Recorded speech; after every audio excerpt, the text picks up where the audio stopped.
Coach, could you describe Timmy's play at BYU versus SMU? What you saw in those two games? What he could have done better, particularly in the SMU game?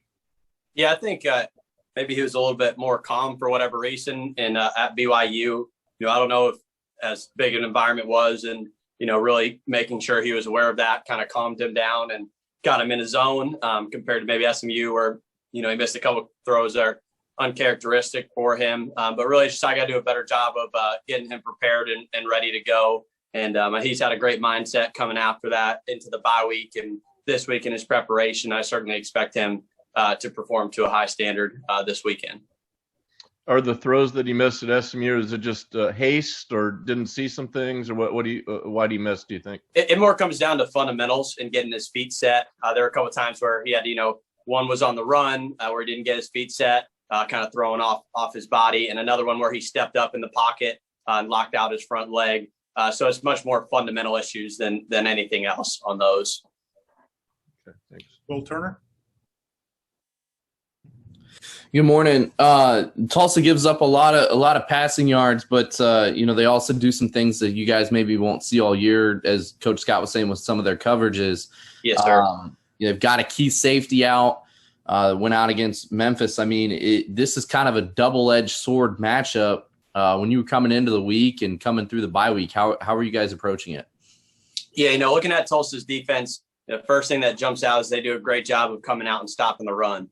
They have really great defensive line, big, strong interior defensive linemen playing that three down front. Their linebackers do a good job of being physical, playing downhill and being aggressive right there. And, I think they got talented players in the secondary too. And I think they're very well coached defense.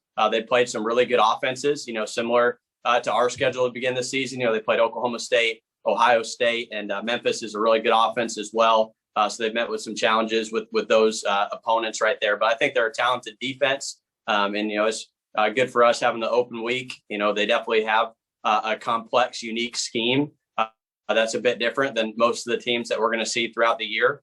So for, Q and some of our other players, it's good to have a little bit extra preparation time to get in the film study and master the game plan and be ready to go. They've got some big defensive linemen. I mean, a 300-pound nose tackle. Is this a game where Jaron Mangum could really shine? Yeah, we always need Jaron. He's always going to be our he's going to start as our first back and be a physical player for us and do some really good things, especially in short yardage goal line situations as he's done this year. So got to match their physicality for sure. And he's somebody that does that. But we love, our other backs as well, Kelly, Bat, and Flex. All of those guys we love, and get the ball to them in certain areas and let them create. Any questions for Coach Weis this morning? Go ahead, Joey. You're getting Darian Felix back, presumably for the Tulsa game, and he was your first back through most of the early season. What do you see him morphing into now with Jaron kind of stepping up but him getting back in the rotation? How will Darian fit into things? Like I've said before, kind of each of those backs has their own role and things that they can do. And so the one thing that's great about Flex is that he's our most do-it-all kind of back. He can protect, he can run routes, he can run inside, outside zone, power schemes. And so the good thing with him is he's a guy that we can insert into a bunch of different spots, maybe not just in one certain area. And so I think that's the good thing about him. And he's certainly going to find that role to complement Jaron, Kelly, Bat, all those guys. And so I think Coach Aiken, our running back coach, does a great job of rolling those guys in, making sure that those guys get the right reps in practice, gets them in on the things that they do best. And so I think that's what you see on Saturdays. We're kind of just getting that feel for who we want in the game, feeding the hot guy, of course, and then just getting the right people in at the right time. So he certainly has a good role for us. Will Turner. If you wouldn't mind expanding just kind of a little bit on what Tulsa does defensively, I was watching a little bit of film. It looks like a lot of cloud coverage like we've been talking about, but some cover three mixed in there with, a lot of guys in the box. What do you have to, without giving your whole game plan away, obviously, right, what do you have to do to beat that?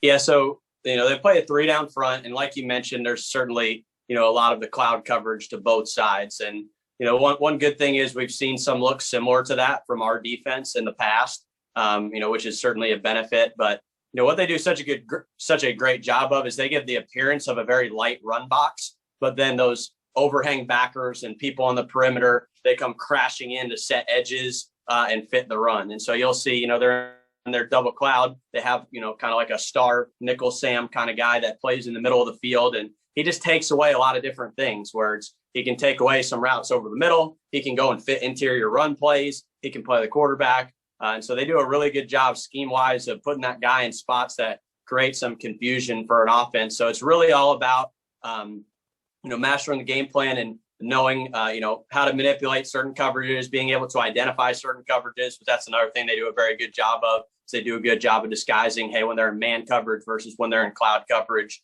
It's really about mastering the game plan and knowing the certain windows versus each coverage that you want to attack, and then being able to identify that it's that coverage, and then being able to find the right person to get the ball to in the passing game.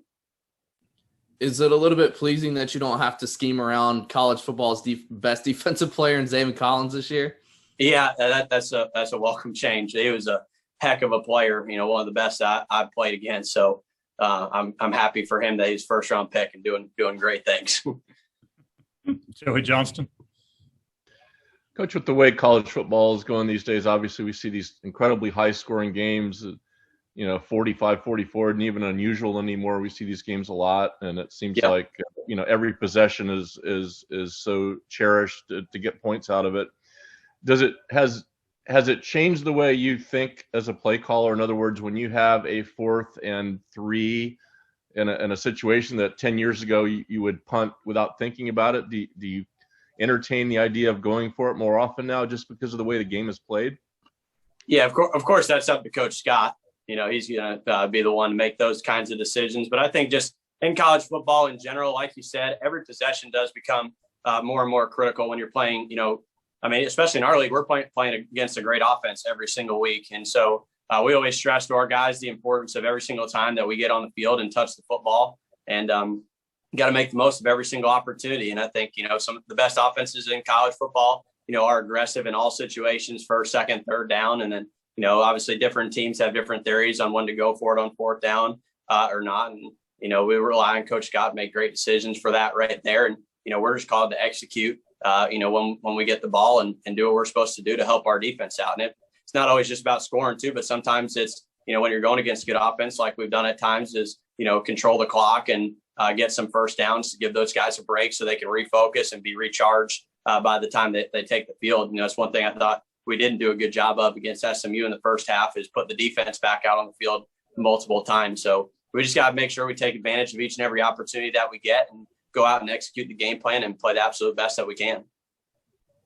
All right. Thank you, Coach. Appreciate your time this morning. Thank you, guys. Hope all's well.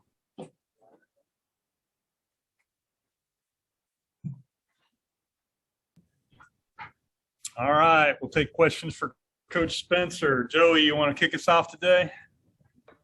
Coach, the way your bye week hit, it's almost like a perfect first half, second half situation. So what's your big picture view of the first half as you've self-evaluated during the off week of what happened the first 5 games and where you need to go from here as a defense? Yeah, I've always taken that week, once you get some games under your belt, to do a self-scout. So we do an extensive self-scout on what your tendencies are, blitz versus zone, down and distance tendencies, 3 downs fronts versus what, 4 down fronts versus what. So, then you evaluate, all right, was this a scheme issue, a personnel issue? Do we have guys that were in position to make plays and we didn't make plays? You look at the efficiency, standards. You look at 1st and 10, or you hold them to under 4 yards less.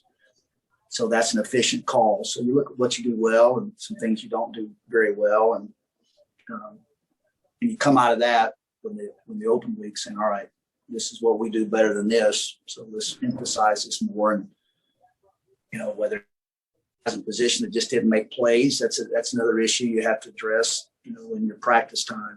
So yeah, big self-evaluation during that open week.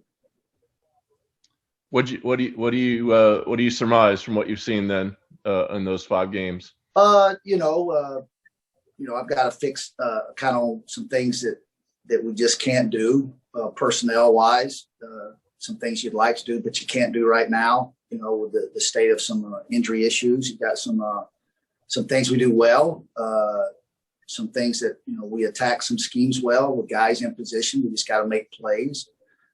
So you kind of massage your package and your call sheet to the things you do better, and then you say, all right, we got to toss this out for now. I'd love to do it, whatever, but could be good, but right now it's not the right thing for us. Bill Turner. Good morning, Coach. Was talking to Dwayne after the SMU game, and I've kind of noticed this year a little bit more than last, just how much coverage he's kind of sat back and played over these first five games, and he said it's very different from 2 years ago when he was rushing the passer a lot more. How have you seen his transition to playing a lot more coverage, and how do you think he's maybe adapted to it? Well, we had the ability to do both with him, and what we asked him to do is kind of, all right, what are we skill set wise? What are we better at doing? That's kind of been the dictating force of where we've used him this year so far.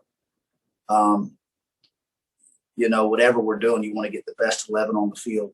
So if the best 11 is him in some drop coverage and somebody else rushing, then that's what you go with. Or, if we had some other guys that might could cover also, then you let him rush some, because he can do both. So, all I know is he's very coachable. He wants to execute the game plan. And usually when he's in at the point of attack, he's been making plays for us. So he's had a good year as far as that goes.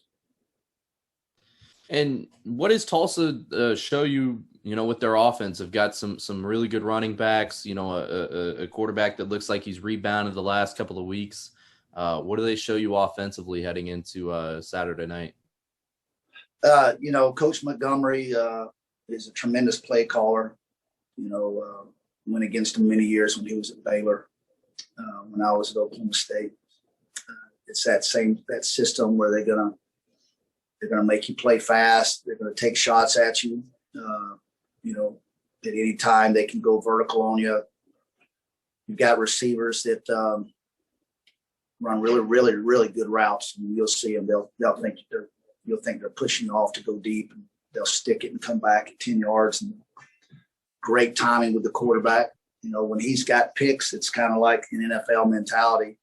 He's going to throw it in a tight window. He's very confident in himself. And a lot of times those work, and times that he's gotten picks, the timing was just off a little bit. But he is going to try to throw in some tight windows. And he's got the arm to do it. Experienced offensive line, one of the better, probably the best tackle in the league. For them, and then some other experienced offensive linemen. I already got a transfer from Oklahoma State. So, Brooks, our 3, runs the ball great. Can make you miss in space. So, it's kind of like when they were rolling down there, those early years, around 2008, 9, and 10, they were able to throw the ball deep, get you tired at your corner position, keep rolling those receivers in, and then you get out of the box, they make you declare what the box is going to look like and hit you with a great running game. So it's a proven offense that's, even this year against Ohio State, against Oklahoma State, a couple of the better defenses, and, they've moved the ball well. So a lot of respect for them, and we're definitely going to have to, play one of our better games, or the best game we played this year, to win. Joey Johnston. Coach, when the season began, obviously you were all very enthused about the secondary and all the new players that you had, and then obviously the injury bug is hit in a huge way. But now you're getting TJ and Jalen back apparently, and then Christian's maybe not too far away. So do you think is there a semblance of pulling it back together on the backside in a big way or a bigger way than you've seen all season with the guys coming back from injury? So we'll see. We'll see. A couple of those guys just weren't ready. They were forced to play when they weren't ready, and then they're back, which gives us some depth. But you go with the best guy, and you have to kind of wait and see when they're in a game situations how healthy they are. You like them in practice; they're making strides. These guys this week at wideout, they got some juice. They got some juice that we can't simulate with a scout team. So again, that's my job as the game progresses and kind of get a feel for the game of what the guys out there can do and what they can accomplish for us. So really got to again conform the package and the system that gives us the best chance to succeed and win. And that's kind of what we're trying to do.